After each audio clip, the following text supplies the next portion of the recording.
Si la presidencia de Estados Unidos se tiene que decidir con base en balas de rifles y no con los votos de los ciudadanos, entonces nos encontramos ante una forma de gobierno totalmente nueva. Una creciente mayoría de estadounidenses se negaron a aceptar la versión oficial de los sucesos, según la cual era uno solo el culpable del crimen.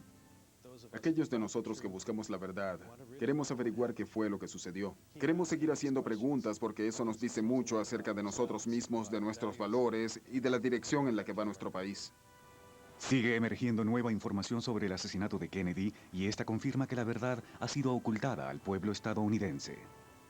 Tenemos mucha suerte de que haya individuos que han convencido a la gran mayoría, en contra de lo que dicen los medios dominantes, de que la Comisión Warren se equivocaba. Los hombres que mataron a Kennedy. Pistas incriminatorias. Desde su hogar en Duluth, Minnesota, nos habla uno de los críticos que cuestiona la versión oficial de los sucesos, el profesor James Fetzer. El renovado interés en la muerte de JFK tuvo repercusiones cuando el Congreso pasó en acta de registro sobre JFK en 1992. Entonces se creó una junta de 5 miembros civiles responsables de revisar y abrir documentos que hasta entonces habían sido mantenidos en secreto por la CIA, el Servicio Secreto y la Oficina de Inteligencia Naval, entre otros. Sabemos por el informe de esta junta que había fallas significativas, por ejemplo, en el Servicio Secreto. Este destruyó ciertos registros que habrían revelado que la caravana presidencial de Dallas estaba violando al menos 15 normas diferentes del mismo servicio secreto relativas a la protección presidencial. Este comportamiento por parte de ellos hace surgir una serie de preguntas muy serias y perturbadoras sobre su participación en el hecho. Según Vince Palamara, un experto en servicios secretos, quienes protegían al presidente se hicieron sospechosos desde el mismo momento en que llegaron a Dallas. En el último momento, el servicio secreto ordenó ciertos cambios relacionados con la seguridad del presidente. Se advirtió a los agentes que no se sentaran cerca de la parte trasera de la limusina. Estas órdenes fueron emitidas por Floyd Boring, agente especial a cargo de los detalles de la Casa Blanca, quien también planificó el viaje a Texas.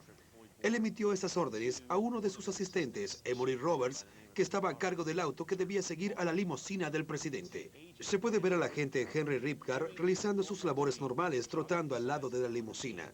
También se ve a Emory Roberts, que se pone de pie y le hace una seña con la mano. Luego se ve al agente Ripgar moviendo los brazos en el aire, aparentemente disgustado. El servicio secreto hizo otro cambio de último minuto en la base Love. Se les dijo a los motorizados de la policía de Dallas que no permanecieran al lado del auto. Además, se redujo el número de motorizados a 4, 2 a cada lado del auto. Además, para grabar las cosas, los motorizados fueron enviados a la parte trasera de la caravana. El hecho de que esos agentes no estuvieran en el auto ni los oficiales motorizados en la posición adecuada hizo que el presidente Kennedy quedara expuesto a disparos desde el frente y por la espalda. En los meses anteriores al viaje a Texas, se había hecho un creciente número de amenazas contra la vida del presidente. A pesar del aumento en las actividades de conspiración ocurridas en noviembre de 1963 y a pesar de la alerta roja que había recibido el servicio secreto como respuesta a esas actividades, la agencia actuó de una manera contradictoria, reduciendo las medidas de seguridad y comportándose como si nadie estuviera amenazando la vida del presidente. ¿Por qué? Ese día en Dallas, la prensa, los camarógrafos y el ayudante militar de Kennedy, que normalmente iban delante del auto del presidente, e incluso su médico personal, fueron todos relegados a la parte trasera de la caravana por el servicio secreto. En una caravana presidencial, el presidente va en el medio, rodeado del personal de seguridad y la prensa. En este caso, la limusina presidencial iba delante de todas las demás limusinas. Esa es la razón por la que el servicio secreto destruyó los registros de la caravana presidencial que organizó, porque eso fue lo que hizo cuando la Junta de Revisión de los Registros relacionados con el asesinato comenzó a interrogarlos. El comportamiento más sospechoso que tuvo Emory Roberts fue estar presente en la Plaza Dilley al momento en que se efectuaron los disparos. Él ordenó a los agentes que no se movieran mientras duró la balacera. El agente Sam Kenny, quien conducía el auto que seguía a la limusina, admitió que aquello era cierto. Todas esas deficiencias en la seguridad comienzan y terminan con el servicio secreto porque ellos fueron los principales organizadores. Fueron los que dirigieron todos los arreglos de seguridad desde la salida del presidente desde Washington hasta su llegada al mismo centro de Dallas. Ellos fueron los que firmaron los acuerdos y los que vetaron o aprobaron todos los acuerdos de seguridad, así que ellos deben ser responsabilizados de todo. En el hospital Parkland, después del crimen, los medios informaron que los disparos fatales habían llegado desde el frente del auto del presidente. El secretario de prensa Malcolm Kilduff llevó a cabo una conferencia de prensa a la 1:30 después de que se anunciara públicamente la muerte del presidente a la 1 de la tarde. Malcolm Kilduff explicó que había sido simplemente cuestión de meterle una bala en la cabeza apuntando hacia su sien derecha. Luego atribuyó ese hallazgo al almirante George Berkeley, quien era el médico personal del presidente. La herida a la sien derecha, así como otra herida en la garganta, fueron descritas en 3 oportunidades como heridas de entrada, y esto se anunció ampliamente tanto por radio como por televisión esa misma tarde. Sin embargo, la transmisión de esta información fue reprimida ya que contradecía la versión oficial del gobierno según la cual se había disparado 3 veces y las 3 veces desde arriba y desde atrás. El 22 de noviembre de 1963, Connie Kritzberg estaba trabajando como reportera del Dallas Times Herald. Algunas horas después del asesinato, realizó una entrevista telefónica a 2 de los médicos principales que habían atendido a Kennedy. Hablé con el doctor Ken Clark, que era el jefe de la sección de neurocirugía del Hospital Parkland, y con el doctor Malcolm Perry. Les pregunté cuántas heridas tenía el presidente y el doctor Ken Clark me dijo, tiene una herida grande en la parte de atrás de la cabeza. Luego el doctor Perry me dijo, la herida en la que trabajé yo era una herida de entrada en el cuello. Entonces le pregunté, ¿dónde estaba localizada esa herida y si estaba justo debajo de la manzana de Adán? Y él me dijo, así es. Estaba en la línea media del cuerpo, en la parte frontal del cuello, debajo de la manzana de Adán. Dijo 3 veces que había sido una herida de entrada, provocada desde el frente. Así que escribí una historia muy sencilla, una columna de unos 30 centímetros, y la entregué a la redacción. A la mañana siguiente, Connie notó que la historia que ella había entregado había cambiado. Encontré que en el tercer párrafo, más o menos, había insertado una oración muy poco profesional que decía, un médico admitió que posiblemente hubo solo una herida. Me enfadé mucho al leer eso, así que llamé a la oficina del diario y hablé con uno de los asistentes del editor, una persona a quien yo respetaba mucho, y le pregunté, ¿quién cambió mi historia? ¿Quién agregó esa oración? Él supo inmediatamente de qué estaba hablando y me dijo, fue el FBI. Ellos habían prohibido imprimir cualquier artículo que afirmara que había habido más de una herida y que una de ellas había sido provocada desde el frente. Por eso tuvieron que alterar mi historia sin importarles cuán rudamente lo hicieran, a fin de hacer que todas las versiones se adaptaran a la historia oficial de que hubo 3 balas disparadas desde un mismo lugar por un mismo hombre. Según ellos, el asesinato había sido realizado por un solo hombre.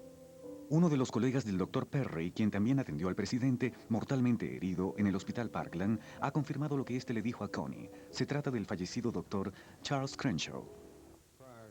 Antes de la traqueotomía realizada por el Dr. Perry, observé que en el tercio inferior del cuello había una herida de entrada, redonda y bien demarcada.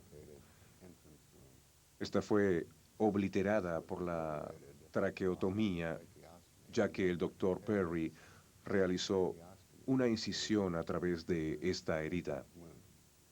Se separaron diferentes partes del tejido y luego él hizo la incisión en la tráquea a través del agujero que había abierto la bala al entrar.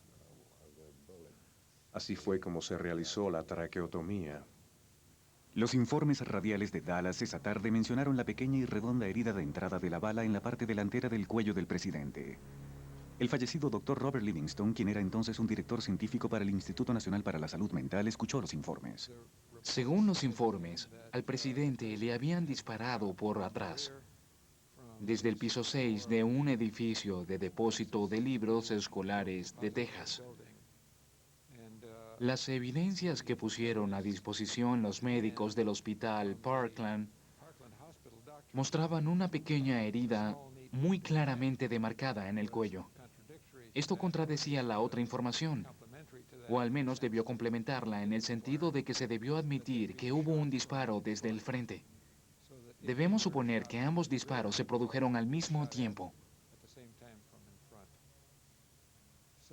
Quise advertirle de esto a la persona que fuera a hacer la autopsia. Así que llamé por teléfono al Hospital Naval de Bethesda y el oficial del día, a quien yo conocía, me puso inmediatamente en contacto con el doctor James Humes, quien dirigiría la autopsia. Él fue muy cordial y tuvimos una conversación breve en la que él me dijo que no sabía nada de la herida del cuello. Le dije que era importante que la viera, ya que se trataba de una herida de entrada. Le dije además que debían explorar bien la herida para tratar de hallar el recorrido de la bala y cualquier fragmento de esta que pudiera quedar. Hice particular énfasis en el hecho de que debía ser una herida frontal, ya que no parecía haber tejidos desgarrados. El doctor dejó el teléfono un momento y cuando regresó me dijo, «Doctor Livingstone, lo siento, no puedo seguir hablando con usted. El FBI no me da permiso». Más tarde, Humes afirmó que solo se había enterado de la existencia de aquella herida de bala después de la autopsia gracias a uno de los médicos de Dallas y dijo que nunca la había examinado. Estoy absolutamente seguro de lo que se dijo durante esa llamada telefónica. Estoy seguro de que el doctor Humes entendió claramente lo que le dije sobre la herida del cuello, que era una herida de entrada. Desde el frente del auto de Kennedy fue corroborado por la fallecida doctora Ivalia Glangis en la única entrevista grabada que se le hizo. Ella no era una ignorante en cuestiones de armas. He manejado armas desde niña, pero nunca fui capaz ni de sostener un arma en la mano. Tenía que apoyarla en la cerca para poderla disparar. ¡Hala! En la mañana del 22 de noviembre de 1963, yo era una estudiante de medicina del segundo año en la Southwestern Medical University de Dallas, Texas. Dimos la vuelta al edificio corriendo y llegamos a la salida de la sala de emergencia. Allí estaba la limusina presidencial. Yo había estado parada ahí un rato, simplemente observando esa parte de la sala de emergencia cuando me di cuenta de que había un agujero de bala en el vidrio del auto.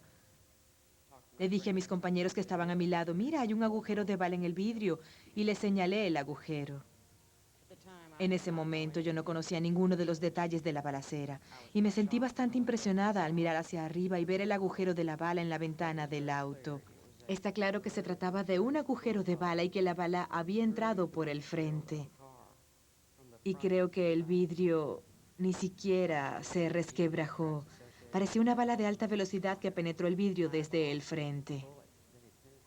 Entonces, una especie de oficial de seguridad entró rápidamente en la limusina y se la llevó. Es más, arrancó mientras yo estaba apoyada en ella y se dirigió hacia un área ubicada detrás de nosotros. Esa fue la última vez que vi la limusina. El servicio secreto se encargó de que ninguna autoridad de Dallas tuviera la oportunidad de examinar el daño que había provocado la bala en el vehículo de Kennedy. El servicio secreto también usurpó la autoridad de Dallas al llevarse la limusina de Kennedy del Hospital Parkland y trasladarla por avión a Washington, D.C. Durante más de una década, el investigador Doug Weldon, profesor de justicia criminal y abogado, ha estudiado la limusina de Kennedy, así como lo que sucedió con esta en las horas posteriores al asesinato. Así como la autopsia del cadáver del presidente pudo darnos muchas respuestas, un estudio detallado de esa limusina pudo habernos provisto de muchas respuestas a las interrogantes sobre lo que ocurrió en realidad, siempre y cuando no se hubiera manipulado la evidencia. Sin embargo, al llegar a Washington, sí se notó el daño que había sufrido la limusina. Charles Taylor Jr., el agente del servicio secreto que había acompañado a Samuel Kenney mientras llevaba el vehículo al garaje de la Casa Blanca desde la base Andrews, señaló en su informe que en el parabrisas, un poco a la izquierda, había un pequeño agujero del que, al parecer, se habían retirado algunos fragmentos de bala. Nick Gronsby, un oficial de policía, también tuvo la oportunidad de echar un vistazo al vehículo mientras estuvo en el garaje de la Casa Blanca.